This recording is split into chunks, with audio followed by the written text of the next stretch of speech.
cuman masukin doang.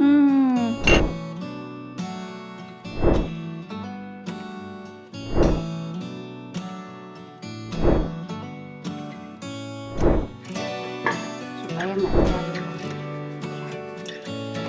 Udah kita ngobrol lagi. Oh gitu? Udah, Semudah ini? semudah itu.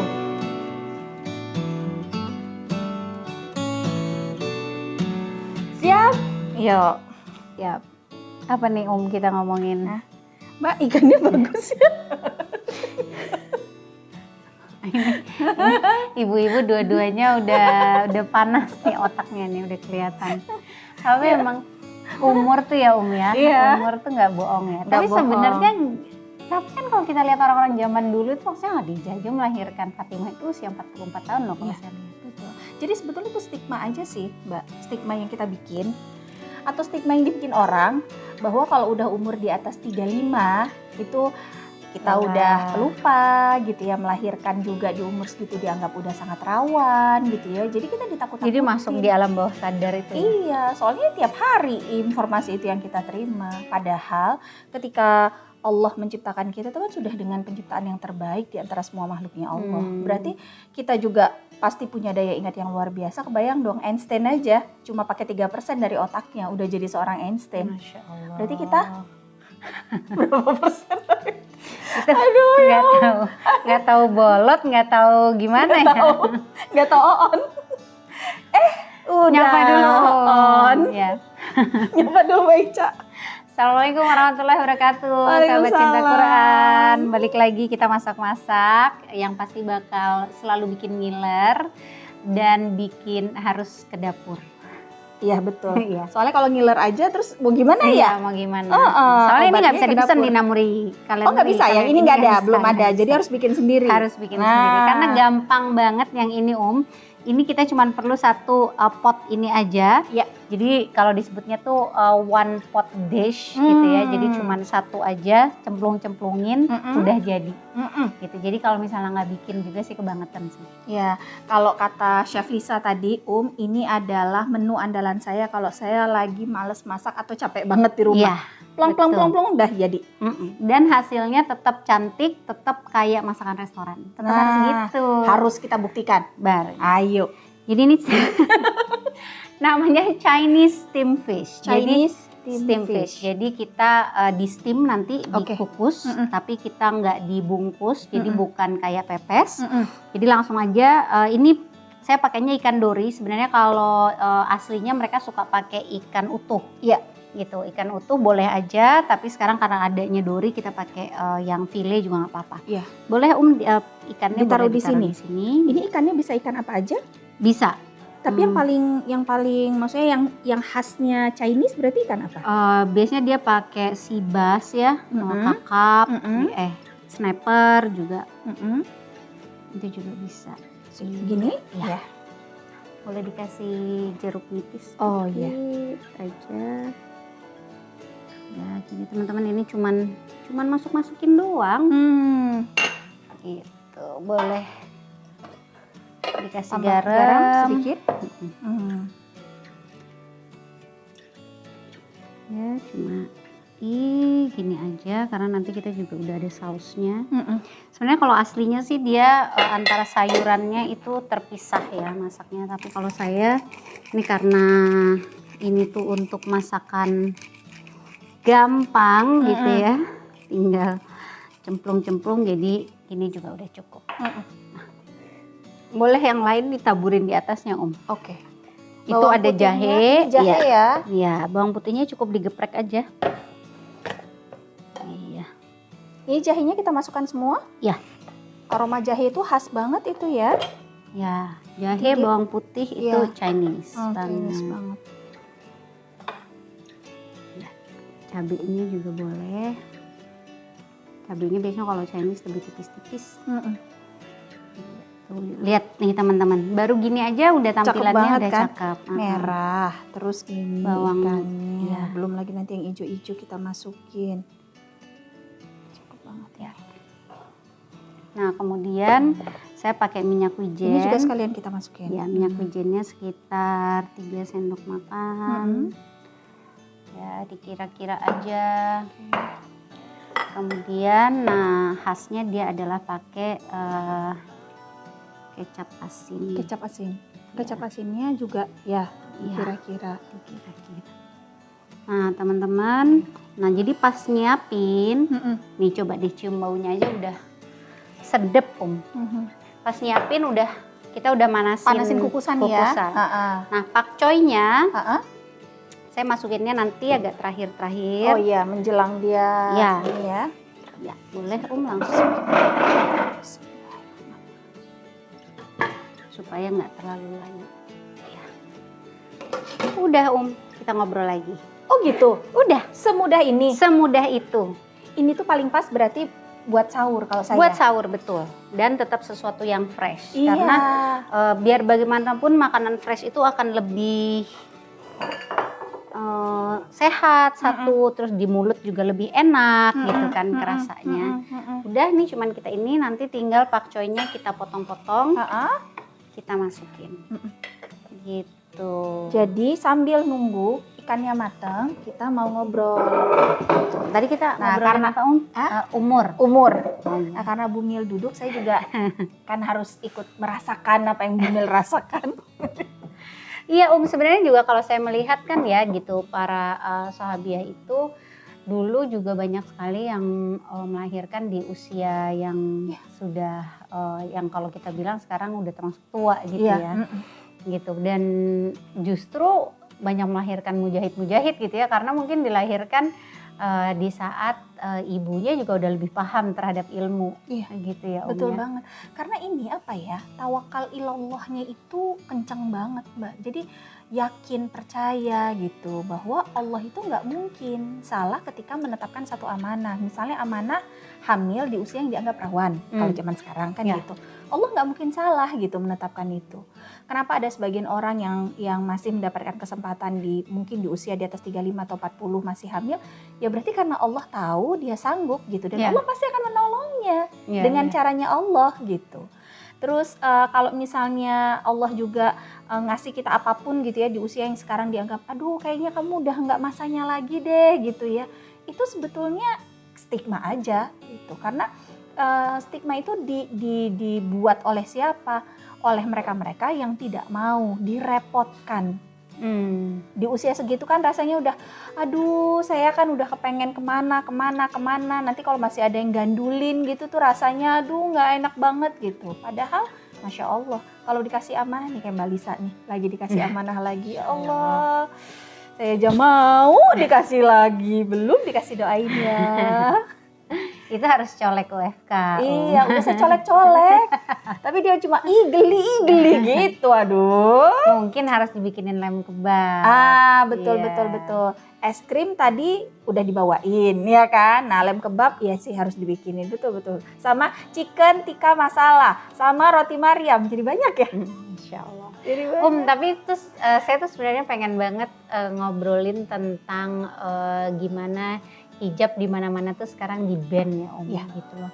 Nah itu gimana ya maksudnya apa nih yang sekarang terjadi sih sebenarnya gitu sampai orang tuh sebegitu fobianya gitu dengan Islam, dan mereka tuh mulai menunjukkan gitu, menunjukkan. Jadi sebenarnya kan kita udah bisa lihat sudah sangat jelas gitu bahwa ketakutan mereka adalah Islam.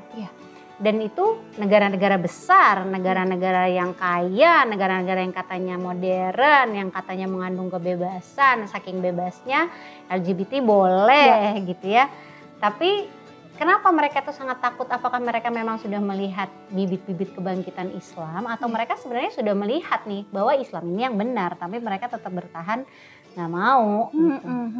Sebetulnya Amerika Serikat itu sudah pernah membuat satu lembaga di Amerika Serikat itu sudah pernah membuat satu penelitian gitu, bahwa di sekitar tahun 2024 nanti akan muncul sekitar 3 kekuatan besar yang akan muncul di dunia gitu. Di 2023 atau 2024 gitu. Jadi sekitar situ atau maksimal di 2025. Jadi prediksinya di situ. Gitu. Dan itu kan seperti perhitungannya 1 abad dari hancurnya khilafah Islam itu kan. Betul banget. Nah, salah satu yang mereka prediksi akan muncul kembali adalah satu kekuatan yang namanya adalah kekuatan Islam.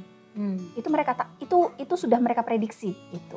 Dan itu kan pasti yang ngasih tahu juga kayak Donald Trump, bukan Donald Trumpnya, nenek moyangnya kan pasti. Iya, betul. Orang-orang yang memang tahu sejarah sebelumnya juga. Benar banget gitu. Ditambah lagi itu tadi ya, penelitian-penelitian yang dilakukan oleh mereka, yang melakukan itu mereka gitu loh Mbak gitu. Nah, mereka khawatir si calon kekuatan besar ini akan betul-betul muncul, karena itu akan sangat membahayakan. Ini kalau kita lihat dari sisi politis ya gitu, bahwa itu akan sangat membahayakan. Makanya ikhtiar yang mereka lakukan itu adalah memperlambat agar orang tidak semakin kepo sama Islam, kemudian ingin belajar tentang Islam, jatuh cinta sama Islam, dan lebih baiknya lagi menjadi pejuang-pejuang agamanya Allah gitu. Itu mereka takutkan. Makanya mereka berupaya salah satunya menghalang-halangi dekatnya umat Islam dengan Islam, yaitu tadi di-ban pakai kerudung. Terus yang Mbak Ica pernah kasih videonya ke saya, di mana Prancis itu per Juni 2021 ini kan ya, yang namanya daging itu udah nggak ada lagi sertifikat halal kan ya. Mereka nge-ban daging sertifikat halal. Iya, nauzubillah min zalik. Padahal secara sains itu mereka juga mengakui bahwa daging halal itu jauh lebih baik, lebih sehat, lebih bersih daripada daging yang tidak bersertifikat halal. Nah, coba gitu. Jadi bahkan ada satu merek fast food di Australia itu yang dia itu maunya pakai ayamnya ayam halal, tapi dia tidak mau mengklaim ngasih tahu bahwa dia pakainya itu ayam halal karena dia takut nanti disangka buat ngebiayain Palestina lah, apalah gitu. Tapi dia secara ownernya, karena untuk menjaga kualitas, dia pakainya ayam halal. Dan itu adalah satu junk food yang fast food yang sangat besar ya. Iya, jadi kita itu umat Islam tuh dipersulit di sana gitu. Jadi posisi kita ini sekarang umat Islam di negara yang kita mayoritas, kita dipaksa untuk bertoleransi. Ya. Tapi di negara yang kita minoritas, kita ditindas dengan bablas gitu. Jadi positioning kita ini positioning yang sulit gitu. Dan kenapa itu terjadi? Ya karena kita itu tidak punya satu kekuatan yang sama gitu. Pisah-pisah, pecah-pecah, sendiri-sendiri gitu ya. Nah, jadi yang perlu kita lakukan sekarang, apakah kita hanya ya udahlah saya jalanin apa yang saya mampu, terus saya berdoa gitu loh sama Allah. Karena kan ancaman ini tidak hanya mengancam kita pribadi ya tapi adalah keluarga kita, terutama anak-anak kita gitu ya. Begitu masuknya Ghazul Fikr kan juga itu lebih sangat mengerikan. Bener gitu banget, ya, bener. sama anak-anak. Nah itu gimana ya kadang saya tuh berpikir terus gimana ya saya ngebesarin anak-anak saya gitu di zaman seperti ini gitu. Meluruskan langkah saya sendiri aja udah istilahnya pletot-pletot gitu. Terus ini harus ngejagain keluarga gitu kan Betul. Makanya kita nggak bisa hanya dengan ikhtiar kita sendiri untuk mensolehkan kita dan keluarga. Jadi kalau nggak bisa soleh sendirian, nggak bisa.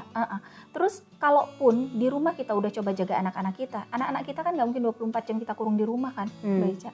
Pasti keluar, mereka akan ketemu dengan temannya. Iya kalau orang tua dari temannya online ya. Iya gitu.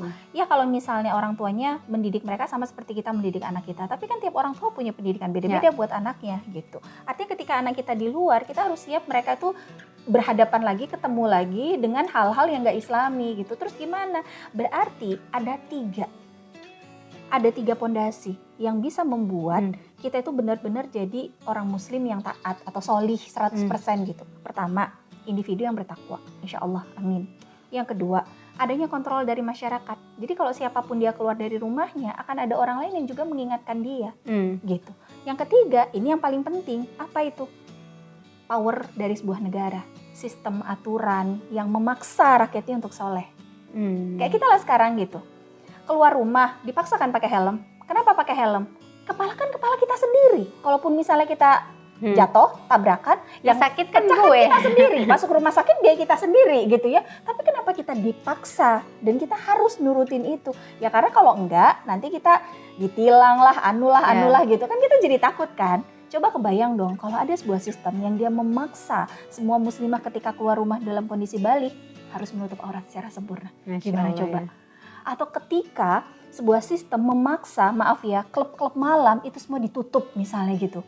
Atau dipaksa tidak boleh ada miras. Sudah ini? Sudah. Oh, Masya Allah. Sebentar ya.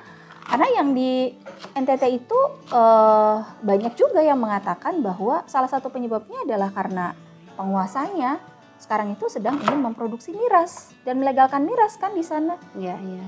Coba kebayang kalau mirasnya diharamkan. Terus diajak masyarakatnya untuk memperbanyak mekar sayur dan ikan. Kan jadi masyarakat yang sehat. Lihat tuh, Cakep banget, Masya Allah. Warnanya ya. Baru kita masukin ya pakcoynya ya. Pakcoynya saya masukin. Baunya coba bau jahenya kecium banget. Kayak makan restoran bener, kayak makan steam fish di resto. Betul. Nggak perlu ke resto. Nggak perlu ke resto, kesini Tinggal aja. masuk-masukin terus ngobrol-ngobrol. Kena muri kulineri aja. Itu. Jadi 3 hal itu yang perlu ada. Jadi sekedar kita jadi individu yang bertakwa aja nggak bisa gitu. Berarti apa? Berarti kita tidak bisa hanya mensolehkan diri kita sendiri. Dan berarti memang kita juga sebagai muslim nggak bisa mengasingkan diri sendiri ya. Nggak bisa. Maksudnya Karena Islam itu adalah agama berjamaah. ya maksudnya tidak hanya pada muslim atau teman-teman seakidah, kita juga harus tetap bergaul dengan mereka yang mungkin memiliki pola pemikiran yang lain, yang berbeda itu ya Karena itu semuanya adalah jadi satu bagian dakwah ya. Betul gitu. Mereka adalah orang-orang yang juga berhak untuk mendapatkan hidayah gitu. Jadi kalau kita anggap mereka orang yang Nah kemarin tuh jadi kan semenjak hamil ini saya tuh bertekad baca Quran tuh nggak cuma baca Quran, jadi harus saya baca artinya juga. Nah jadi memang saya ada satu ayat tuh yang ini bahwa dikatakan di situ tidak akan pernah ada satu kaum di mana tidak pernah ada datang pembawa berita Allah ini ke mereka. Gitu. Sementara kan kadang orang bilang itu kalau yang di Papua gimana, kalau yang di pedalaman Eskimo gimana gitu ya yang ini. Berarti dengan adanya itu berarti sebenarnya pasti di satu zaman pernah ada pembawa risalah itu datang. Betul, betul. Karena Nabi sendiri kan jumlahnya memang ribuan ya Iya, bener banget. Nah, jadi kalau tadi yang Mbak Ica bilang nanti di setiap kaum, di setiap masa pasti akan ada orang-orang solih begitu ya, yang mereka akan menyampaikan kebenaran. Iya, betul. Cuma masalahnya siapa orangnya, kan gitu ya. Berarti dia harus diikhtiarkan untuk ada, kan gitu ya. Karena ya udah kita kan percaya sama janjinya Allah pasti terwujud, iya gitu. Cuma apakah kita menjadi barisan dari orang-orang yang akan ditentukan di dalam ayat itu atau disebutkan dalam ayat itu atau enggak kan gitu. Berarti apa ikhtiar kita? Bantulah organisasi atau yayasan yang mereka itu salah satu proyeknya adalah menghantarkan para ulama ke daerah-daerah pedalaman. Gitu.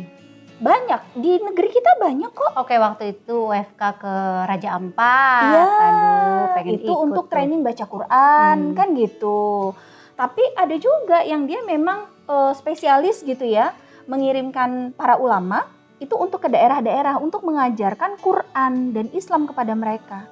Kayak gini sekarang ikhtiar yang sedang dilakukan di Cinta Quran nih, Mbak Ica. Ini di Cinta Quran kan sekarang kita sedang bangun pesantren di Cinta Quran Center di Bintaro.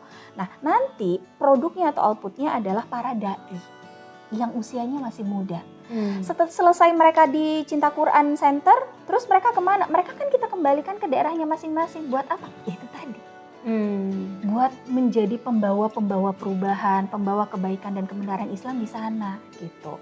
Nah terus positioning kita di mana? Ya kalau kita memang nggak bisa menjadi orang yang berakatnya langsung, supportlah, bantulah, dukunglah gitu. Agar para dai ini mereka bisa mendapatkan ilmu, di sana juga bisa berdakwah dengan tenang gitu. Support kita di situ. Pahala jariahnya balik ke kita kan. Rasul yang bilang, kalau kita melakukan kebaikan, balik lagi kok ke kita kebaikannya. Termasuk kalau kita melakukan kemaksiatan, balik lagi ke kita. Gitu. Aduh, alhamdulillah. Makanya itu juga yang membuat saya dilematis juga untuk mengenai ini saya sebagai instruktur itu, gitu. Karena saya ngerasa sangat dekat dengan jadi celahnya setan gitu. Gitu. Tapi jadi, Masya Allah loh Sahabat Cinta Quran. Mbak Lisa ini kalau pas sekarang ngajar Pilates itu pakai busana hijab syar'i loh itu sempat pakai iya. gamis ya. Jadi kalau saya ngajar di ruangan yang biasanya suka Orang lalu lalang, ya itu saya tetap pakai gamis, dan bahkan kalau ngajar wanita yang non muslim itu saya tetap pakai gamis juga. Masya Allah, coba kebayang dong ngajar pilates tapi pakai gamis. Habis saya takut tiba-tiba saya meninggal gimana. Gitu. Dan maksudnya saya percaya itu adalah rezeki dari Allah. Jadi Allah tuh kasih saya rezeki, kok saya malah ngelanggar syariatnya gitu kan, nggak make sense. Gitu. Itulah kenapa Allah bilang kalau orang-orang yang dia mikir itu ya, dan semua di Al-Quran itu tanda-tanda bagi orang yang berpikir itu udah pasti. Jadi kalau kita mikir ya, kita pasti akan nemuin jawaban dan ketenangan tuh di Islam. Begitu. Masya Allah. Seperti ini. Kalau ini kayaknya makannya nggak usah pakai mikir. Nggak usah pakai mikir ini ya, langsung aja ya. Langsung aja, Masya Allah. Lihat teman-teman ini. Ya, cakep banget. Warnanya. Wanginya juga Chinese, khas Chinese banget. Bisa tinggal kita atur aja biar kelihatan ikannya. Nah ini udah deh, kasih nasi panas, hidangkan di atas, udah langsung disantap. Udah. Selesai. Pokoknya langsung deh, kuping sendiri aja nggak kelihatan. Emang nggak kelihatan ya? Emang nggak kelihatan. Ini saya langsung pengen Noel gitu. Segampang itu Masya teman-teman. Allah. Dan ini kita lihat tuh dagingnya ya masih ini banget. Iya. Ya nggak terlalu overcook juga. Tuh. Dan ini kebayang rasanya tuh aroma jahe, terus ada asemnya tadi, kemudian asinnya. Dan ini udah one dish lengkap banget, udah ada sayurnya, protein nabati, hewani. Iya, udah lengkap ya di sini ya. Betul. Jadi nggak ada alasan untuk nggak bikin ini karena ini hidangan cepet banget gitu. Jadi kalau kita males masak yang ribet-ribet, udah. Ya, kalau ada ikan satu ikan gitu pun nggak usah dipotong-potong. Kalaupun misalnya nggak cukup tempatnya dipotong dua boleh. Iya. Potong dua. Gitu. Iya. Terus udah aja tabur-taburin tuh tadi cuman jeruk, jahe, bawang, jahe, garam, merica, cabe gitu ya. Udah jadi deh ini segini. Wow. Ini masih panas, kita akan nunggu dingin dulu ya, nanti baru kita cicipin. Mbak Ica, jazakillah sanul jaza, udah ngasih kita banyak banget menu resep-resep ya Allah, Masya Allah, mudah-mudahan jadi pahala jariah. Amin. Buat Chef Lisana Muri ya, kita doakan sahabat cinta Quran, lahirannya lancar. Amin. Adiknya jadi anak yang solih, kakak Aisyah, abang Yusuf juga jadi anak yang solih ya Insya Allah ya. Dan keluarganya sakinah, mawaddah. Mohon doanya teman-teman, karena kita nggak tahu doa siapa yang didengar. Jadi tolong ya doakan khusus buat Mbak Lisa dan kita saling doakan satu dengan yang lain. Amin. Insya Allah. Makasih banyak semuanya, Chef Lisana Muri. Mudah-mudahan Namuri Kulineri juga berkah. Amin. Persahabatan kita juga sampai ke jannah. Amin ya Allah. Amin ya Allah. Kita cukupkan dulu ya sahabat cinta Quran. Ini kita mau nunggu dingin terus kita mau cicipin hidangannya. Ya. Tenang aja kok, kalau saya ngobrol-ngobrol sama Umu tiap bulan di kajian Khadijah pasti ada. Pantengin jangan lupa. Oh iya betul. Catatan hati Khadijah. Iya, yang kalau kita udah ngobrol tuh nggak ada habis-habisnya. Iya betul. Kami pamit undur diri dulu ya dari dari hadapan sahabat cinta Quran semua. Mohon maaf lahir batin dan mudah-mudahan Ramadan ini menjadi Ramadan yang terbaik buat kita. Amin. Allah terima semua pahala ya Allah. Ibadah kita di bulan Ramadan ini. Ya, dan mudah-mudahan Idul Fitri nanti kita betul-betul menjadi manusia yang kembali suci fitri. Amin, ya Allah. Dan Allah jadikan kita menjadi manusia-manusia yang semakin takwa kepada Allah, sama seperti output seharusnya dari puasa. Dari puasa. Quran surat Al-Baqarah ayat 183. Jangan lupa ya, Ramadan bulan Quran. Jadi berikan kado terbaik buat Quran di mana? Di bulan Ramadan. Siapkan kado terbaik dari kita masing-masing untuk Quran di bulan Ramadan ini. Kami berdua pamit undur diri dulu ya. Mohon maaf lahir dan batin. Assalamualaikum warahmatullahi wabarakatuh.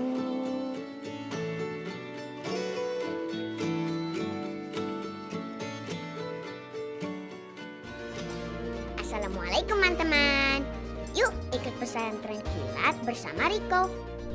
selama 10 hari dari tanggal 29 April sampai 8 Mei 2021. Dengan donasi sebesar Rp350.000, teman-teman sudah bisa ikutan pesantren kilat bersama Riko dan membantu menghapuskan buta aksara Quran di Indonesia loh. Mau tahu kegiatannya apa aja? Ada tadarus Al-Quran bersama, ngecas energi kebaikan bersama mentor yang keren-keren supaya semangat kita nyala terus, jelajah sains Al-Quran, dan ada percobaan-percobaan serunya loh. Terus kita akan ditantang untuk bikin karya kreatif, video keren, dan mind mapping. Nah, serunya lagi, kita akan diajak ke negeri Rasulullah dan merasakan keseruan Ramadan di berbagai negara. Seru banget kan? Ayo gabung sekarang. Caranya masuk ke link ini ya.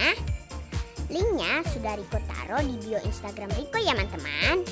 Atau teman-teman juga bisa hubungi nomor WhatsApp berikut. Sampai ketemu nanti. Dah.